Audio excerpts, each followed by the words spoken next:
Welcome to Vocabulary Tuesday, May 12th. So instead of me demonstrating something for you, a technique to help you get into your best place, why don't you show me? Why don't you show us what works best for you? I know some of you have a stuffed animal pile that you love, or a box, or maybe a trampoline. Maybe it's the kitchen table. Sorry, there's some where mosquitoes are. But what spots work for you? And my video is a little series. I went out and found some representations of our vocabulary words, some places where the earth has moved, which would help demonstrate the plates and maybe a little teeny tiny earthquake, shore, waves, tsunami. I just didn't have anything off the top of my head to recreate tsunami. Maybe you can come up with something and show me. That would be super, or Mr. Barron, or whomever your teacher is. And I hope you have fun with these vocabulary words. A lot of them very much pertain to the coast, so they're quite relevant and they're important to know. Mr. Barron's teaching the lesson also after this video, and then there's some follow-up work. If you would rather demonstrate another way that you know the vocabulary words, kind of like I did of doing a video, or maybe you want to write about it or make a picture and label it, like, go for it. I want to see your creativity. And if you have an idea that inspires you and makes you happy, let's do it, because then that will help to teach me and Mr. Barron and everyone else better ways to connect and give us some ideas to help you learn and be your best selves. Have a great day. So I'm here by the 101. This is kind of by Beverly Beach. And when we talk about our vocabulary and plates that are under the earth, and how what forces shift the earth, this is a place every time I drive by here, I'm just amazed at how the earth moves in this area.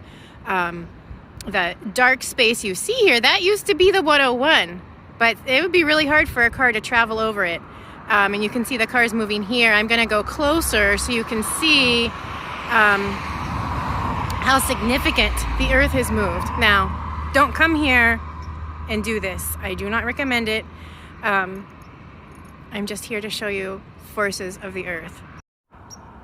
So this angle is pretty cool. Look at how just the asphalt, it looks like it's just gone really concave down in there.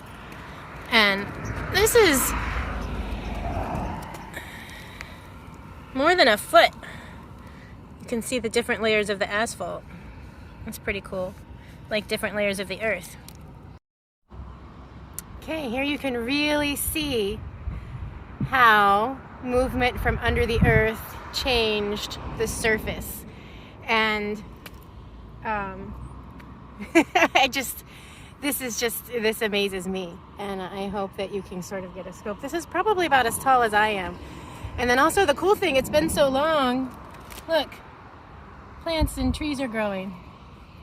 So nature likes to be everywhere. So hopefully this shows you forces of the earth and plates. So another vocabulary word are plates, or plate. And these are pieces under the earth, and they do touch each other, and that's called a fault line.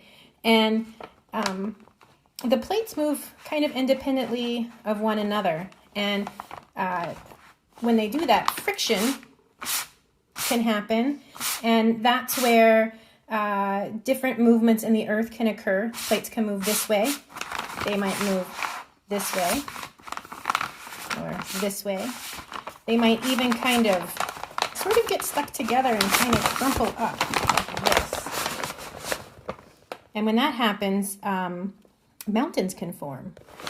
And they also might separate or go diagonal. But normally, because if you notice, when I do this, it's not very smooth. It kind of happens suddenly. And that's the same with the plates that are inside of our Earth. It's normally when they crash. Like things are fine and then something happens. One of our vocabulary words is shore. Can you see the shore? So a shore is any part of land that is next to a body of water. This body of water happens to be the Pacific Ocean, so it's quite large.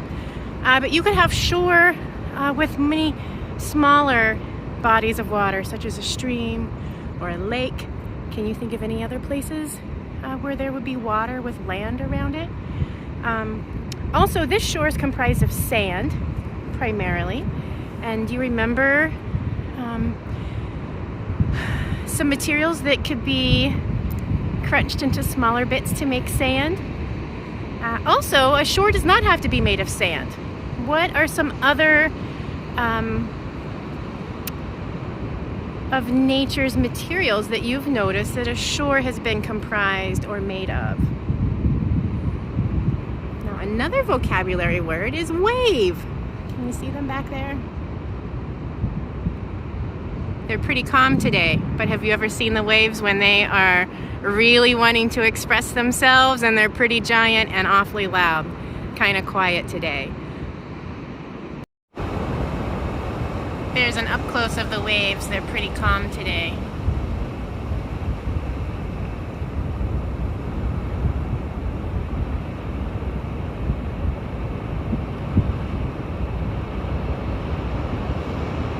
This is a good place to breathe and focus also. So this is our table that we eat and craft on, and I have a lot of things on it because when we're talking about forces that change the earth, when the tectonic plates move, it could create an earthquake.